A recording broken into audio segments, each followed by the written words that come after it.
कई बार मिसकंसेप्शन होता है, हमें लगता है फॉलो अप का मतलब है पीछे पड़ना किसी की। नहीं, फॉलो अप का मतलब पीछे पड़ना नहीं होता है। फॉलो अप का मतलब होता है जब आप किसी को अपना प्रोडक्ट और सर्विस, अपना प्रोडक्ट हमने उसको पिच कर दिया है, हमने उसको प्रेजेंटेशन के थ्रू बता दिया है।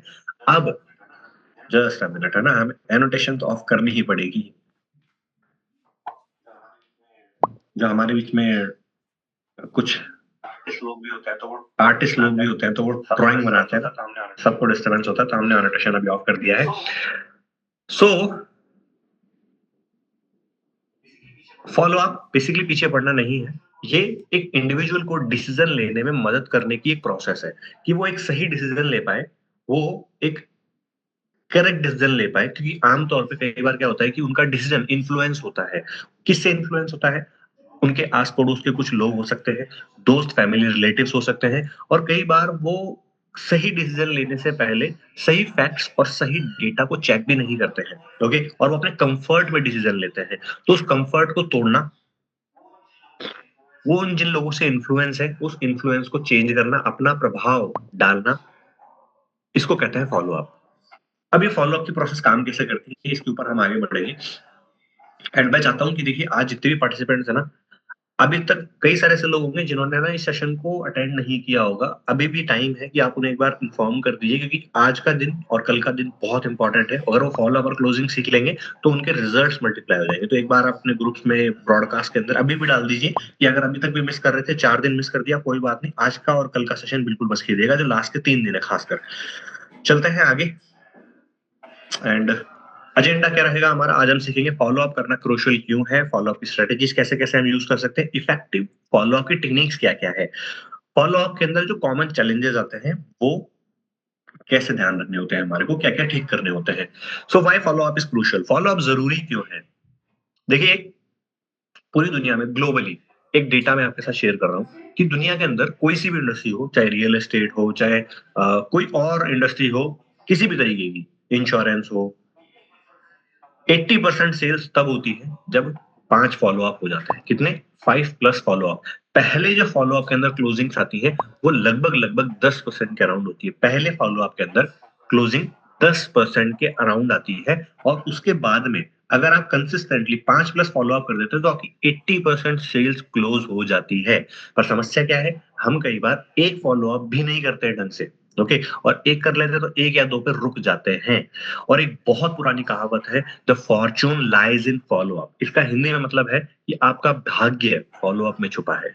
अगर आप इस इंडस्ट्री का हिस्सा है, आप डायरेक्ट सेलिंग इंडस्ट्री का हिस्सा है, आप जेड बाजार बिजनेस बिल्ड कर रहे हैं, तो आपका जो फॉर्चून है, आपका जो भाग्य है, वो फॉलो अप में छुपा हुआ है। और अगर आप 5 फॉलो अप नहीं कर रहे हैं तो इसका मतलब आप टेबल पे पैसे छोड़ के आ रहे हैं। आप क्लोज नहीं करेंगे, कोई और कर ले जाएगा। तो आपको कभी भी फॉलो, तो आपको लाइटली, इसकी सबसे इंपॉर्टेंट स्टेप्स के अंदर है फॉलो अप। 80% सेल्स होती है 5 फॉलो अप के बाद में। इससे आपका ट्रस्ट और क्रेडिबिलिटी बढ़ती है। जब आप फॉलो अप करते हैं तो आपकी बार बार कम्युनिकेशन होती है, बार बार बातचीत होती है। इससे आपका ट्रस्ट का लेवल बढ़ता है प्रोस्पेक्ट के ऊपर, आपकी जो लीड होती है उसके ऊपर। आपके प्रोस्पेक्ट को आप इंगेज रखते हैं, उसके दिमाग से आप हटने नहीं देते हैं कि हाँ मुझे कुछ डिसीजन लेना है। तो आपके प्रोस्पेक्ट को इंगेज रखने में मदद करता है। और कई बार ऐसे प्रोस्पेक्ट्स भी होते हैं जो है ना, सही डिसीजन लेने में बहुत डिले कर रहे होते हैं, या उनको उनको हेजिटेशन होती है किसी न किसी तरीके की डिसीजन लेने में, और वो शायद आप बिना फॉलो अप के वो कन्वर्ट भी नहीं होते। लेकिन आप ऐसे लोगों को भी बायर्स में कन्वर्ट कर देते हैं जब आप सही से फॉलो अप कर रहे होते हैं। तो अब फॉलो अप की स्ट्रेटेजीज कौन सी होती है? ज्यादातर लोगों को लगता है कई बार है ना, फॉलो अप कॉल पे करना चाहिए, बट नहीं। कई तरह के फॉलो अप्स होते हैं। सबसे पहले आप कॉल पे फॉलो अप कर सकते हैं। आप व्हाट्सएप पे भी फॉलो अप कर सकते हैं। व्हाट्सएप पे टेक्स्ट के थ्रू भी फॉलो अप होता है। ईमेल फॉलो अप को हम स्किप कर देते हैं एक बार के लिए, आपको इसको नहीं ध्यान देना है। सोशल मीडिया पे भी फॉलो अप होता है, और इन पर्सन फॉलो अप मिलके, डायरेक्टली 1 to 1 मिलके भी फॉलो अप्स कंडक्ट करते हैं। तो 4 तरीके के वैसे फॉलो अप होते हैं। कॉल पे फॉलो अप होता है, व्हाट्सएप टेक्स्ट पे फॉलो अप होता है, सोशल मीडिया पे फॉलो अप होता है, और मिलके इन पर्सन फॉलो अप भी होता है।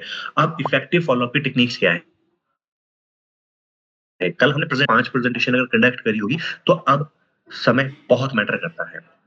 जिसकी भी आप प्रेजेंटेशन कंडक्ट कर देंगे, चाहे आप किसी वेबिनार के थ्रू करें, चाहे आप यूट्यूब वीडियो के थ्रू करें, चाहे आप 1 to 1 मीटिंग करें, चाहे कोई वेन्यू मीटिंग हो, किसी भी तरीके से आप उन्हें प्रेजेंटेशन दे रहे हैं, तो आप प्रेजेंटेशन के बाद में 24 से 48 घंटे के अंदर क्या आप मेरी बात से सहमत हैं? 24 से 48 घंटे के अंदर-अंदर आपका फ़ॉलो-अप हो जाना चाहिए। अगर आप उसे डिले कर रहे हैं, तो आपको ना की एक्सपेक्टेशन रखनी चाहिए, ना की उम्मीद रखनी चाहिए। अगर आपने 24 से 48 घंटे से लेट कर दिया, तो आप मन ही मन एक्सपेक्ट कर सकते हैं कि ना ही आएगी। क्योंकि आप चैट बॉक्स में हमारे पास रिस्पॉन्सेज़ आ रहे हैं। जस्ट 1 मिनट मैं चैट बॉक्स देता हूँ। Agree yes. सो 24 से 48 आवर्स के अंदर आपका फॉलो-अप होना चाहिए। Be persistent not pushy. हमें ना सेल्स क्लोज करने के लिए पुशी नहीं बनना है, हमें धक्का नहीं मारना है, हमें पुल सेल करनी है कि आपकी तरफ अट्रैक्ट होकर आए सेल। इसके लिए आपको एक बहुत पावरफुल फॉर्मूला बना रहा हूं मैं आपको कंसल्टेंट बनना है। क्या बनना है? आपको बनना है कंसल्टेंट। और आप कंसल्टेंट बन के सवाल पूछिए, आस्क राइट क्वेश्चन। सही सवाल पूछ के आप एज अ सॉल्यूशन उस प्रॉब्लम का सॉल्यूशन दीजिए जो उस इंसान को हेल्प करेगा। ओके, सो आपको कंसल्टेंट बनना है। एक कंसल्टेंट करता है क्या? जैसे एक डॉक्टर होता है, डॉक्टर कभी भी ये नहीं बोलता कि आओ मेरे पास, देखो पैरासिटामोल भी है, ये वाली दवाई भी है, ये वाली टैबलेट भी है, आप बताओ कौन सी चाहिए आपको। नहीं, वो आपसे क्वेश्चन पूछता है। कौन से क्वेश्चन पूछता है? कि आपने कल क्या खाया था, आपने इस दिन क्या किया था, आप अच्छा आपने ये क्या क्या किया था, आपने वो शेड्यूल जानता है और देन उसके अकॉर्डिंगली आपको रिकमेंड करता है कि आप ये दवाई लो, आप ठीक हो जाओगे। Got it? तो अब हमें कंसल्टेंट बन के सही सवाल पूछने हैं कि आप अपनी हेल्थ के ऊपर कितना ध्यान देते हैं, आपके जो खर्चे होते हैं क्या आपको उससे सेविंग होती है, क्या आपने कोई अपना फ्यूचर प्लान बनाया है कि ऐसे 3 से 5 साल बाद में आप कहाँ पहुंचेंगे। सही सवाल पूछना है। और जब उस इंसान के पास सही आंसर्स नहीं होते हैं या उसके पास कोई ढंग की प्लानिंग नहीं होती है, तो आप उसे बताइए कि मैं आपको एक ऐसा रोड मैप दे सकता हूँ, मैं एक ऐसा गेम प्लान दे सकता हूँ जिसमें ना सिर्फ आप अपने खर्चों से बचत कर पाएंगे, अपनी हेल्थ को और अपने पूरे परिवार की हेल्थ को ठीक करके जो बहुत बड़ा मेडिकल एक्सपेंस होता है उसे बचा पाएंगे। साथ ही साथ में आपको एक ऐसी पावरफुल बिजनेस अपॉर्चुनिटी में शेयर करूंगा जिसको यूज करके आप अपनी फैमिली की फाइनेंशियल सिचुएशन को बहुत बेहतर बना पाएंगे और आने वाली जनरेशन के लिए भी एक बड़ी वेल्थ बना पाएंगे। तो अब जब आप उन्हें सोल्यूशन ऑफर करते हैं तो वो इसको लेने के लिए रेडी होते हैं और ये तभी हो सकता है जब हम कंसल्टेंट होते हैं, ना कि हम उसको पुश सेल्स कर रहे हैं। ओके, तो हमें फॉलो-अप में हर फॉलो-अप में वैल्यू ऐड करनी चाहिए। हर फॉलो-अप में सामने वाले को ये लगना चाहिए कि यार इससे मेरे को कुछ जानने को मिला है, मेरे को इससे मिल के मज़ा आया। ओके, सो फॉलो-अप के लिए मल्टीपल चैनल का यूज़ करो, एक चैनल पे डिपेंडेंट मत रहो। जैसे मैंने आपको जस्ट अभी पिछली स्लाइड में बताया कि सिर्फ एक चीज़ पे कि आप सिर्फ मिल के फॉलो-अप करते हो तो बस मैं मिल के करता हूँ।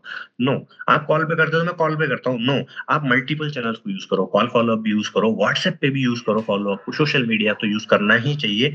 एंड इन पर्सन मिलके फॉलो-अप एक तरीके पे डिपेंडेंट ना हो, सब तरीकों से आप फॉलो-अप कीजिए। ओके, और अपने फॉलो-अप को ट्रैक कीजिए कि आपके कन्वर्जन कहाँ तक पहुँच रहे हैं। सो अब हम चलते हैं कुछ फॉलो-अप की टेक्निक्स के ऊपर कि किस तरीके से फॉलो-अप काम करते हैं। और आपके मन में ऑब्जेक्शंस भी आ रहे होंगे, है ना? कि ये ऑब्जेक्शन है, ये ऑब्जेक्शन है, तो उन ऑब्जेक्शंस को आप लिख लीजिए।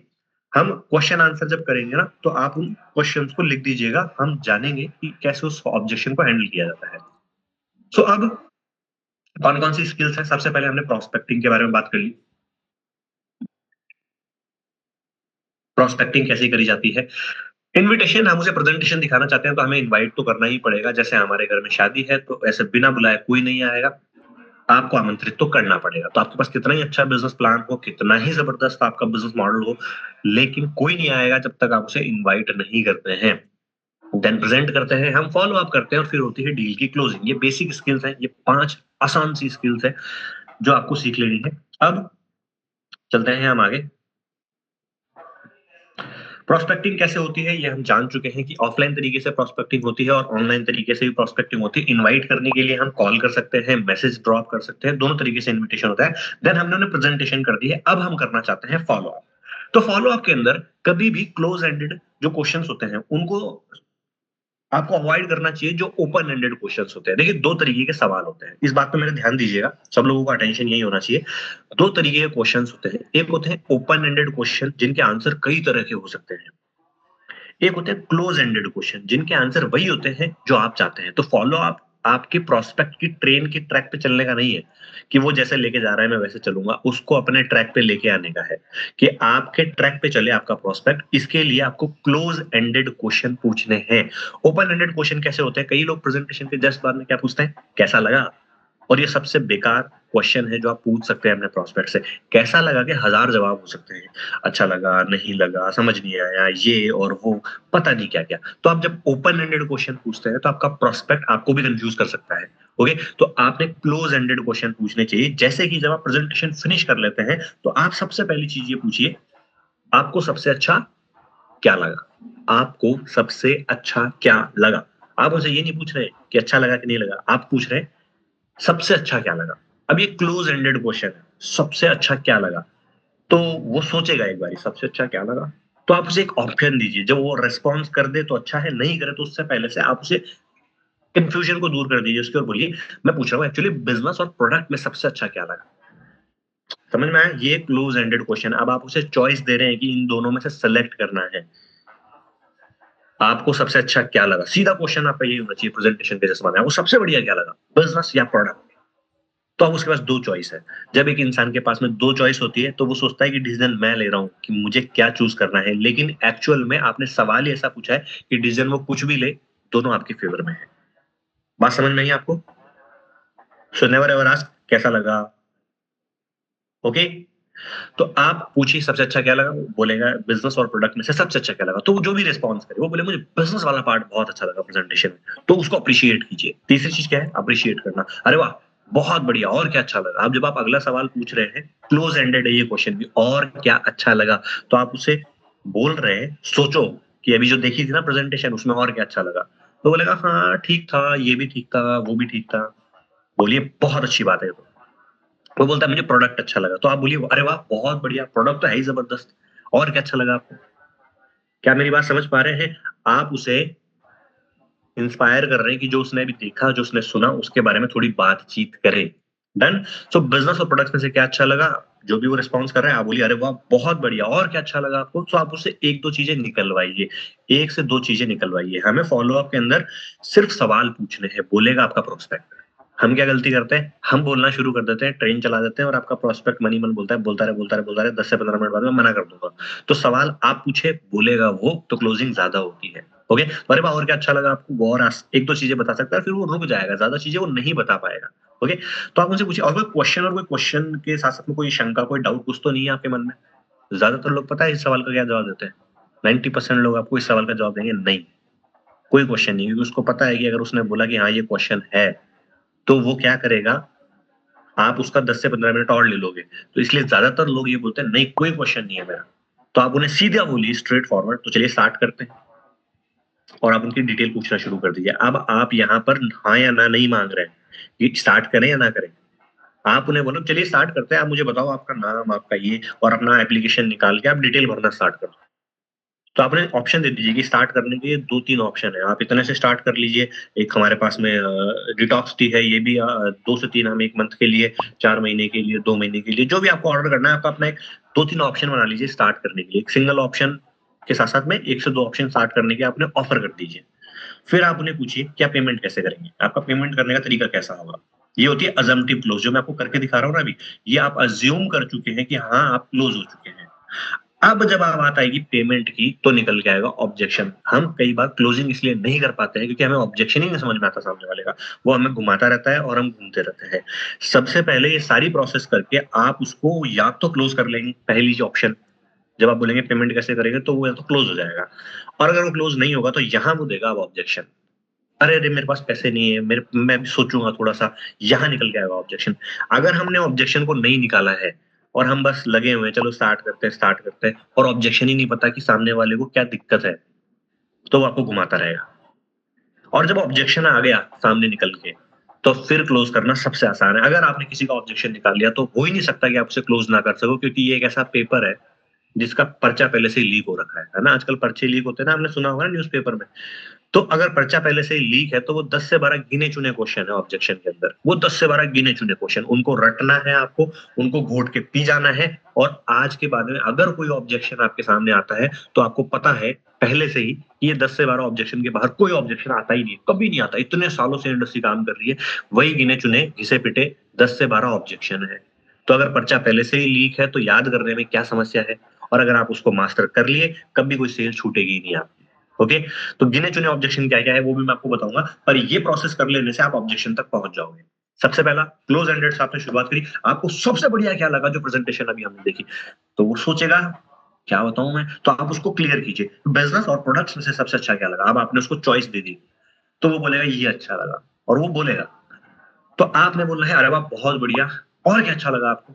अब आप उसे बोल रहे हैं थोड़ा और सोचो, तो वो बता पाएगा या नहीं बता पाएगा। तो आप बोले ठीक है, कोई क्वेश्चन या कोई डाउट है आपके मन में। 90% लोग आपको यहीं पे ऑब्जेक्शन नहीं बताएंगे, ओके, और कुछ लोग 10% ऐसे होंगे जो यहाँ पे ही बता देंगे। तो अब आप उन्हें बोलिए, वो बोलते हैं ना, मैं मान रहा हूँ ना। अगर वो हाँ बोलते हैं, हाँ मेरा कोई क्वेश्चन है, तो फिर जो सबसे लास्ट वाली स्लाइड है ये वाली है ना, यहाँ पर आप उसको डायरेक्टली ले आएंगे। तो फिर ऑब्जेक्शन हैंडल करो और फिर आगे तो चलिए स्टार्ट करते हैं। अगर वो बोलता है कि हाँ नहीं कोई क्वेश्चन नहीं है, तो बोले चलिए स्टार्ट करती है, आप अपनी डिटेल बताइए, आपका नाम बताइए और फॉर्म फिल करना स्टार्ट कर दीजिए। और उन्हें बोलिए स्टार्ट करने का ये ऑप्शन है, आपके लिए सबसे बढ़िया कौन सा रहेगा, मेरे अकॉर्डिंग ये बेस्ट सेलर है, आप बताओ पेमेंट कैसे करोगे। अब यहाँ पर हेजिटेशन आ जाती है अपने प्रोस्पेक्ट के अंदर कि अगर वो सही, उसको लगता है कि नहीं नहीं नहीं नहीं अभी स्टार्ट नहीं करना है, तो वो अब ऑब्जेक्शन देता है। इसका स्क्रीनशॉट ले लो, लिख लो, व्हाटएवर, बट ये स्क्रिप्ट बहुत पावरफुल है, इससे हजारों रिजल्ट्स क्लोज किए हैं आज तक बहुत सारे लोगों ने। तो आपको इस्तेमाल करना है इस फॉलो अप स्ट्रेटेजी को। अब ऑब्जेक्शन आ गया आपकी नजर में, अब आएगा फॉलो अप के उस ऑब्जेक्शन को हैंडल करने का तरीका। जब आप ऑब्जेक्शन हैंडल कर रहे हैं तो कहानी के माध्यम से करना है, ठीक है, स्टोरी टेलिंग करके ऑब्जेक्शन करना है, फैक्ट्स और डेटा बताना है, प्राइमरी मोटिवेशन फैक्टर को यूज करना है, पीएमएफ को यूज करना है, और आंसर जो करना है ना आपने, वो सवाल की फॉर्म में करना है। क्वेश्चन आंसर, ये किताब मैंने कल भी बताई थी आपको। और फील फेल्ट फाउंड प्रिंसिपल क्या होता है ये भी हम जानेंगे। अब पीएमएफ क्या होता है, सबसे पहले मैं आपको बता दूं पीएमएफ क्या होता है। जब कोई आपके बिजनेस पे क्वेश्चन उठाता है, कोई भी क्वेश्चन पे आपके बिजनेस पे आता है, तो अपने प्रोस्पेक्ट से आप ये सवाल पूछिए, सीधा क्वेश्चन, क्या आप जानते हैं कि लोग ये बिजनेस क्यों स्टार्ट करते हैं। कोई आपसे क्वेश्चन पूछ रहा है बिजनेस के बारे में कि ये मैंने देखा है, मैंने समझा है, मुझे पता है ये वो, बिजनेस के ऊपर रिलेटेड कोई क्वेश्चन आता है, तो आप सीधा क्वेश्चन यही पूछेंगे कि क्या आप जानते हैं लोग ये बिजनेस क्यों स्टार्ट करते हैं। तो वो हो सकता है ना में जवाब दे, हो सकता है वो हाँ में जवाब दे। तो अगर वो ना में जवाब देते हैं, तो इससे आपको मौका मिलता है कि हाँ ठीक है कोई बात नहीं, मैं आपको ये बता देता हूँ, ये आप उन्हें कहते हैं। और अगर वो हाँ में जवाब दे कि हाँ मुझे पता है कि लोग क्यों स्टार्ट करते हैं, तो आप पूछेंगे कि ठीक है बताइए क्यों स्टार्ट करते हैं। तो वो कुछ उत्तर देंगे, एक दो लाइनें बोलेंगे और फिर उनके रीजन खत्म हो जाएंगे, उसके बाद वो नहीं बोल पाएंगे। क्योंकि बहुत लोगों को नहीं पता होता है एग्जैक्टली कि इस इंडस्ट्री में कैसे काम होता है, क्या होता है, बस उन्होंने सुना होता है यहाँ वहां से। तो आप पूछ सकते हैं और पूछिए उनसे और कुछ, फिर वो बोलेंगे नहीं। अब वो नहीं बोले तो वापस यहीं पे आ जाएंगे। जो स्टार्टिंग में ना बोल दे या दो चार लाइनें बोल के ना बोल दे, कोई फर्क नहीं है उसमें, ठीक है। तो नहीं का उत्तर आ गया, अब आप बोलिए कि ठीक है मैं आपको बताता हूँ।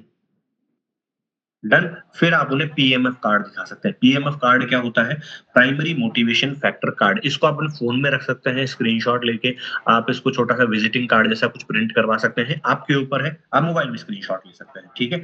पीएमएफ कार्ड क्या होता है, प्राइमरी मोटिवेशन फैक्टर कार्ड। ये एक इंसान क्यों स्टार्ट करता है इन बिजनेस को, उनके मुख्य कारण क्या होते हैं, वो इनमें से ही कुछ होता है। सबसे पहला है टाइम फ्रीडम। जब आप उन्हें बोला कि ठीक है मैं बताता हूँ कि लोग इस बिजनेस में क्यों स्टार्ट करते हैं, सबसे पहला है टाइम फ्रीडम।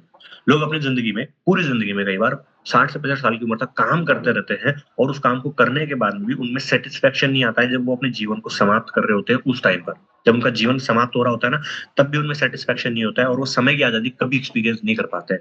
इस चीज को एक्सपीरियंस करने के लिए, इसे जीने के लिए, लाइफ को जीने के लिए लोग इस बिजनेस को स्टार्ट करते हैं।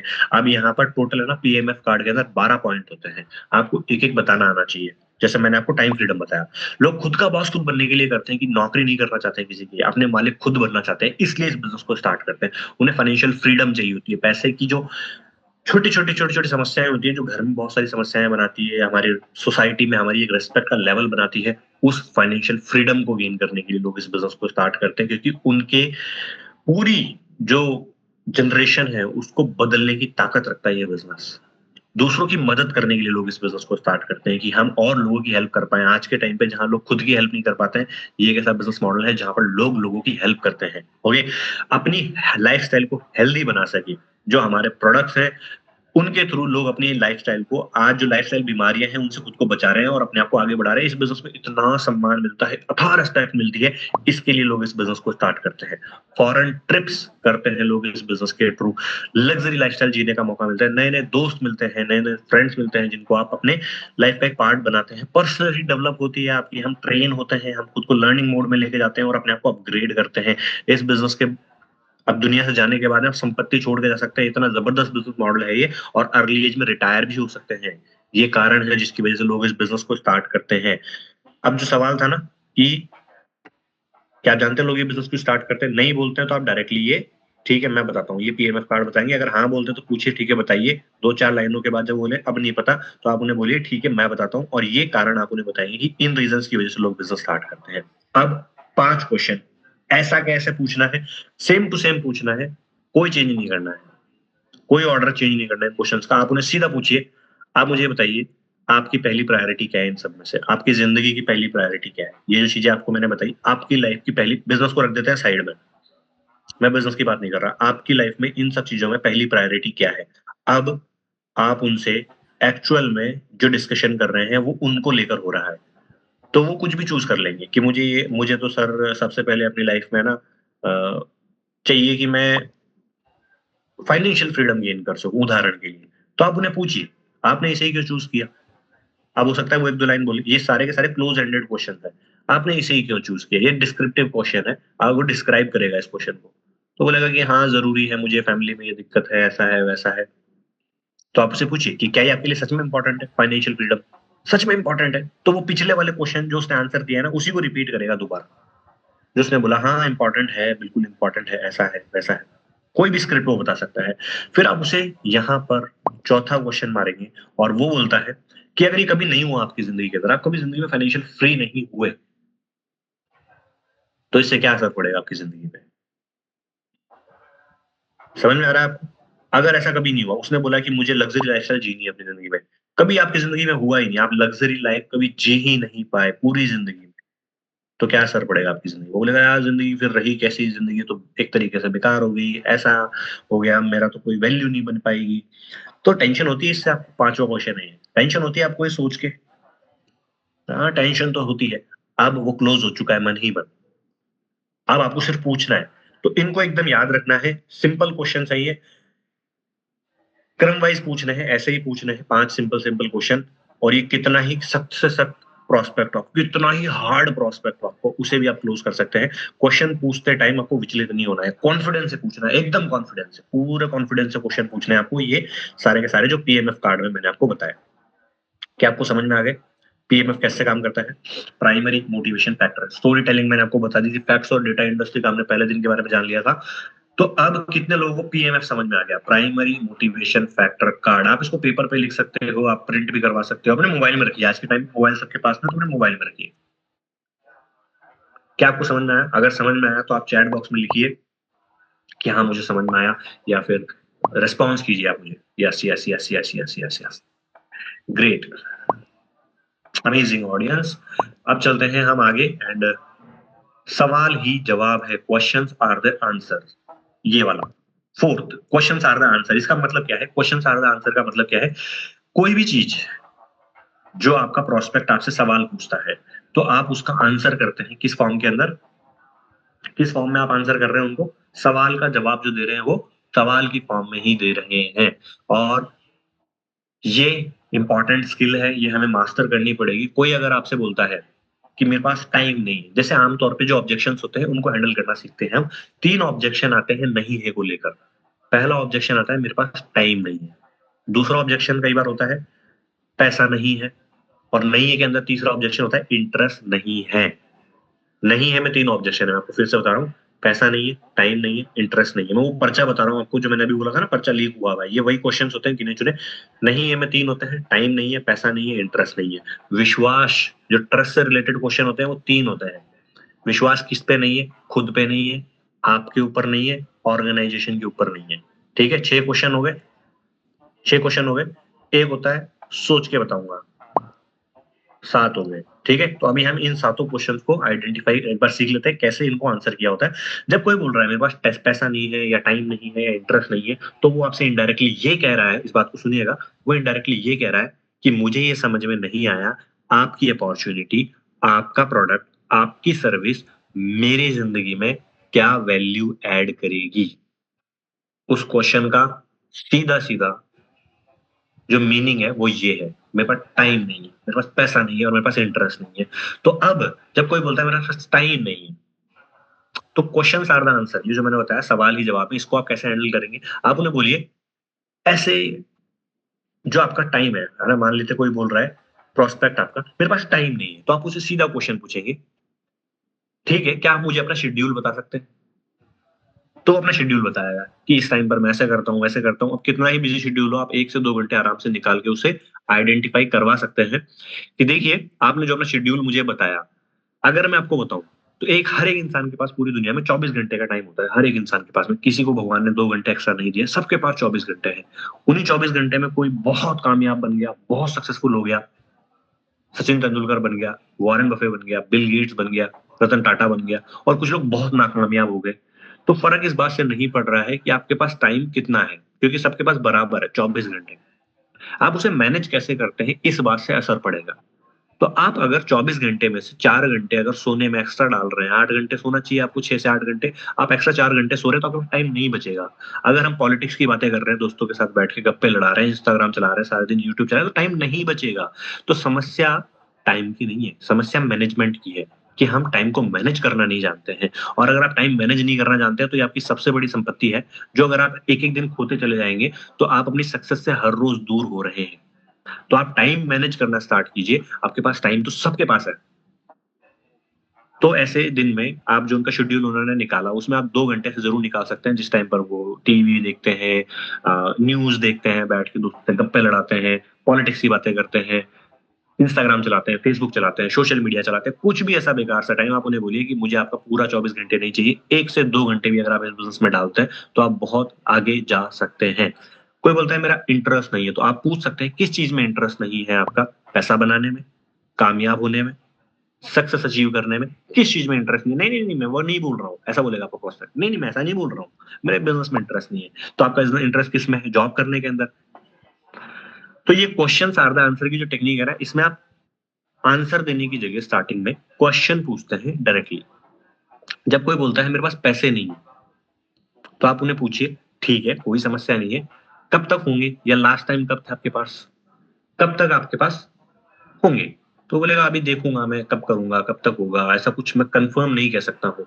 तो यहाँ पर क्वेश्चन्स आर द आंसर की टेक्निक को यूज़ करना है जब बोलता है कोई पैसे नहीं है, तो आप उन्हें क्लैरिफ़ाई कीजिए, ये बात अंडरस्टैंड करने में हेल्प कीजिए कि आपको अगर आज कोई भी बिज़नेस स्टार्ट करना हो तो मिनिमम कितने रुपए की लागत आती है, कंपेयर करके बताइए और मैं जो आपको मॉडल बता रहा हूँ उसमें आपका जो खर्चा है उसी से आपका बिज़नेस स्टार्ट हो रहा है और कितनी ज़्यादा प्रॉफिटेबिलिटी आप अचीव कर सकते हैं। तो प्रॉफिट्स के लेवल बहुत सारे हो सकते हैं बट समस्या ये नहीं है कि आपके पास पैसा नहीं है क्योंकि आज भी अगर आपको ज़रूरत पड़े आपके पास ₹10,000 का तो मोबाइल फ़ोन होगा ही होगा। अगर वो 10,000 का मोबाइल फ़ोन ऐसा ना हो, लेकिन अगर उसमें कोई टेक्निकल एरर आ जाए और वो काम करना बंद कर दे, गिर गया वो, टूट गया वो, तो आप उसे कितने दिन में ठीक कराएँगे? सवाल पूछिए। तो बोलेगा जल्दी करा लूँगा, जल्दी कब? मतलब 2 दिन में, 5 दिन में, आप शायद नहीं रह पाएँगे, तब पैसे कहाँ से आएँगे? तो बात ये नहीं है कि आपके पास पैसे नहीं है, बात ये है कि वो चीज़ आपके लिए कितनी इम्पोर्टेंट है, आपकी हेल्थ आपके लिए कितनी इम्पोर्टेंट है। आज तक हमने उस पे ज़्यादा ध्यान दिया नहीं, इसलिए आपको लग रहा है ठीक है, नहीं भी करेंगे ऐसा, नहीं यूज़ करेंगे ये प्रोडक्ट तो क्या फ़र्क पड़ेगा? डिटॉक्स टी हम यूज़ भी नहीं करेंगे तो क्या फ़र्क पड़ेगा? मैं नहीं स्टार्ट करूँगा बिज़नेस तो क्या फ़र्क पड़ेगा? मेरे आस-पास के लोग भी तो ऑर्डिनरी ज़िंदगी जी के जा रहे हैं इस दुनिया से, क्या फ़र्क पड़ रहा है? इसलिए, तो आपको कितनी इम्पोर्टेंट है वो चीज़ लाइफ में, इस बात से असर पड़ेगा कि आप बोलेंगे कि मेरे पास पैसे है या नहीं है। पैसे सबके पास होंगे और अगर नहीं भी होंगे तो एक इंसान अरेंज करके ले आएगा, लेकिन आपको इम्पोर्टेंस डिलीवर करनी आनी चाहिए अपने फ़ॉलो-अप के अंदर। डन? सो कोई बोल रहा है मेरे पास ट्रस्ट का इश्यू है, ट्रस्ट नहीं है मेरे ऊपर। किसके ऊपर ट्रस्ट नहीं है? आपके ऊपर नहीं है, खुद के ऊपर नहीं है और ऑर्गनाइज़ेशन पे नहीं है, है ना? इंडस्ट्री के ऊपर भी नहीं है, कई बार ऐसा बोलता है। तो जब ट्रस्ट का लेवल नहीं होता है किसी इंसान का, अगर वो बोलता है आपके ऊपर ट्रस्ट नहीं है, तो फिर आपके टच पॉइंट खराब रहे होंगे कोई ना कोई। टच पॉइंट क्या होता है ये मैं आपको भी बताऊँगा, ओके?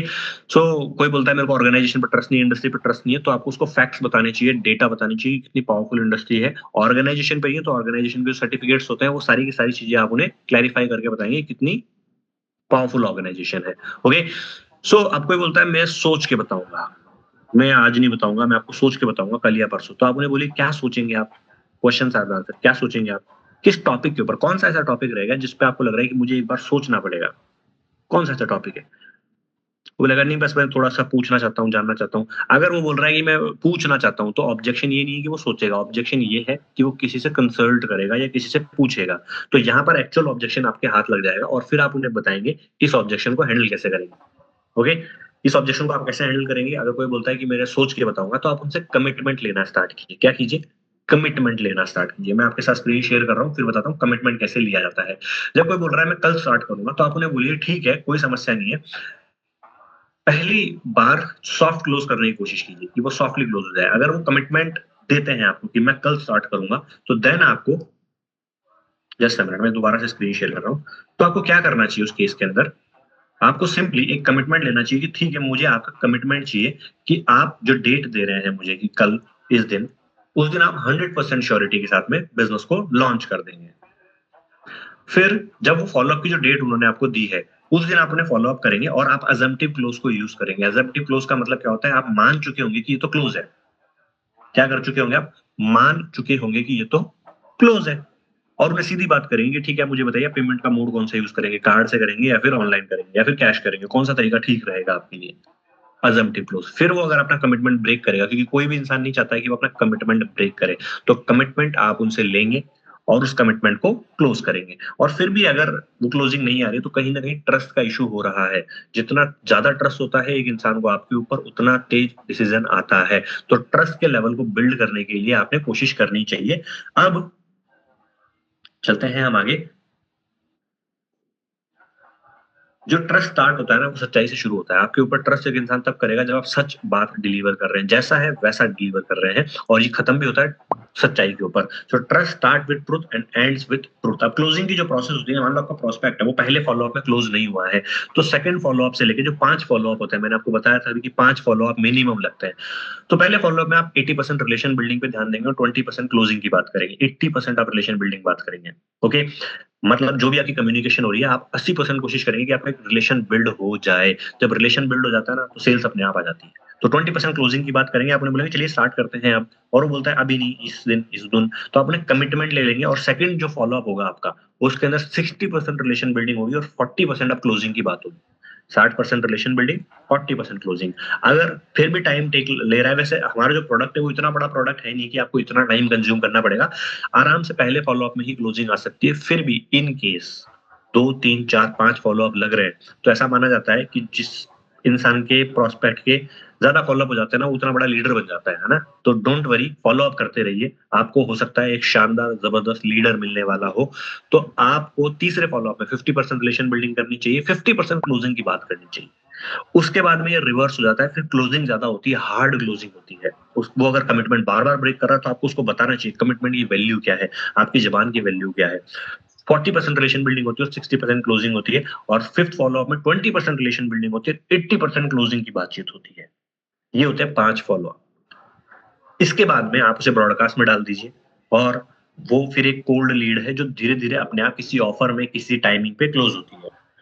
लॉ ऑफ एवरेज होता है एक चीज। लॉ ऑफ एवरेज क्या होता है, औसत का नियम, जो हमें ये बताता है कि आप अगर 10 लोगों को प्लान दिखाते हैं, तो आप कितने ही खराब तरीके से उस चीज को प्रेजेंट करें, आपकी एक क्लोजिंग आ ही जाएगी। कितनी क्लोजिंग आ जाएगी, एक। अगर आप 10 लोगों को प्लान दिखाते हैं, तो एक क्लोजिंग आपकी आई जाएगी।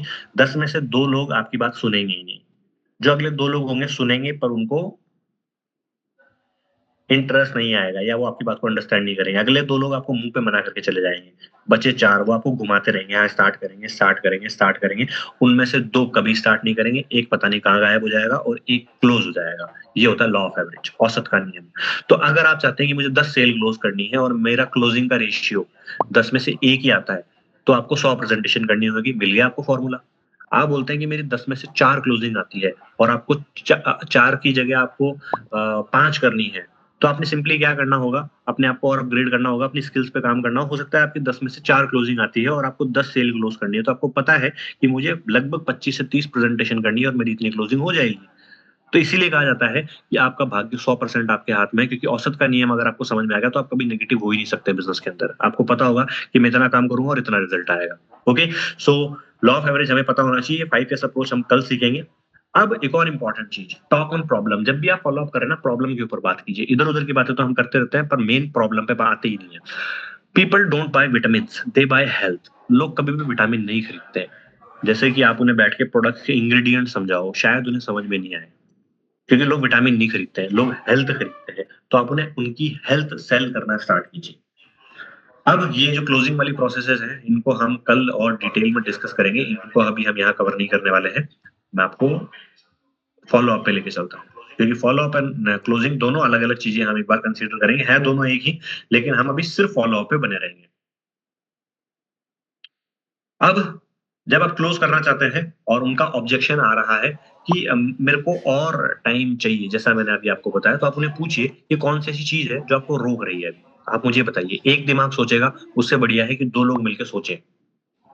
तो आप बताइए ऐसी कौन सी चीज है जिसका आपको टाइम चाहिए सोचने के लिए, क्योंकि आपको कोई लाखों रुपए की इन्वेस्टमेंट करनी नहीं है इस बिजनेस को स्टार्ट करने के लिए। अगर आप लाखों करोड़ों रुपए जैसी इन्वेस्टमेंट करते तो शायद आपको सोचने की जरूरत पड़ती, लेकिन आज के टाइम पे किसी को कोई बर्थडे से जाके वो 2-3 हज़ार रुपए खर्च करके आ जाता है। ओके, कोई बर्थडे होता है, कोई पार्टी देता है अपने दोस्तों को, तो 1000-2000 रुपए वो यूं ही खर्च कर देता है। ओके, और मैं आपको जो बता रहा हूँ वो आपकी हेल्थ से जुड़ा हुआ है। आपकी हेल्थ के बारे में भी आपको सोचना पड़ेगा।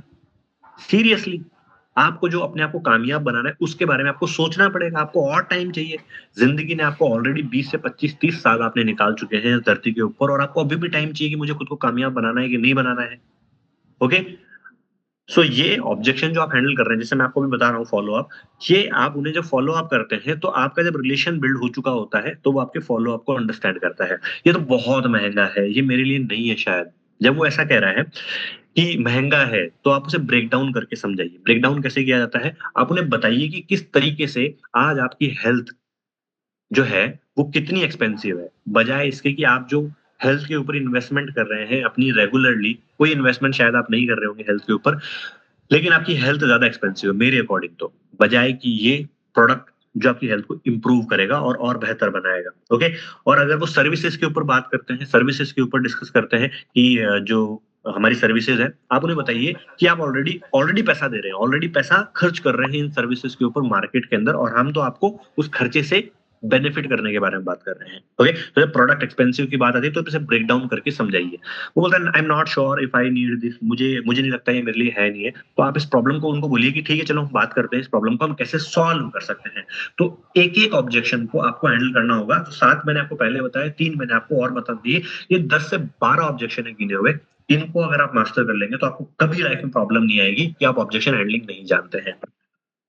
Okay, so follow up is equal to more sales. जितने ज्यादा आपके फॉलो अप होते हैं उतनी ज्यादा आपकी सेल्स आती है। परसिस्टेंस पे ऑफ, परसिस्टेंसी क्या होती है? निरंतरता। आप निरंतर बने रहिए, आपकी निरंतर है, कंसिस्टेंट है आप, तो ऑटोमेटिकली आपको रिजल्ट आएंगे। क्लोजिंग एक प्रोसेस है, एक कोई इवेंट नहीं है कि आपने है ना एक बारी कर दी। ये प्रोसेस है, ये हर बार होती है, लगातार होती है। जब जब आप बिजनेस को अपनाते हैं प्रेजेंटेशन के लिए, प्रेजेंटेशन करते हैं, उसके बाद में ये हमेशा आपके साथ चलती रहेगी। कोई एक बार होने वाली चीज नहीं है ये। तो closing is a process, not an event. आज का हमारा होमवर्क क्या है? आपने फॉलो अप का प्लान बनाना है, कम से कम 3 प्रोस्पेक्ट्स का। 3 प्रोस्पेक्ट्स को आपने फॉलो अप करना है। जो कल आपने 5 प्रेजेंटेशन की है, मैं आपको बता रहा हूँ, अगर आपने 5 करी है तो आप 5 में से पांचों को फॉलो अप कीजिए।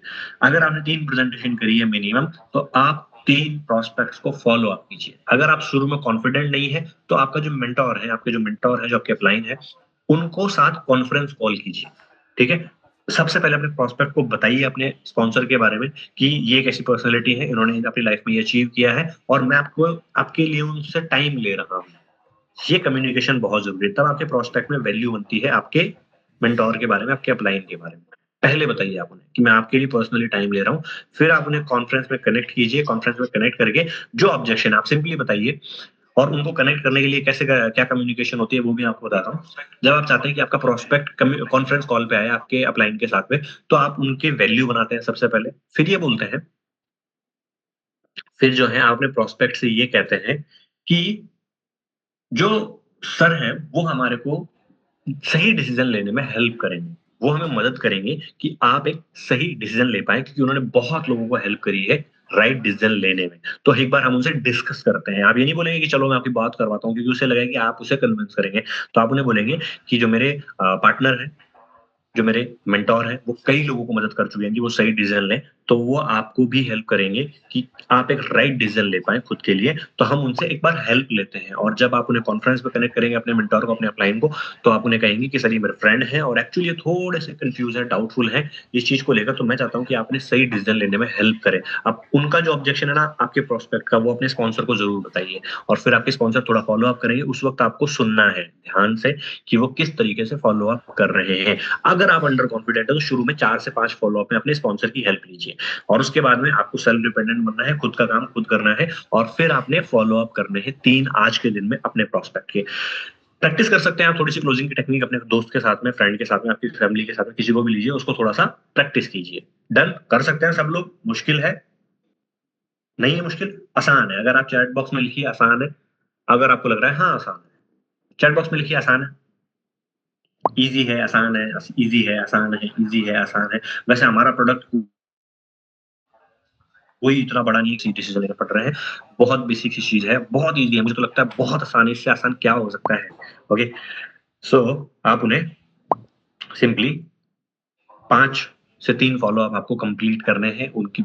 उनका जो रिस्पॉन्स आता है वो आप अपने स्पॉन्सर के साथ शेयर कीजिए। फ़ॉलो-अप करके बाद में अपना फ़ोटो या जो भी जिस भी तरीके से आप अकाउंटेबल हैं, वो अपने स्पॉन्सर को ज़रूर बताएँ।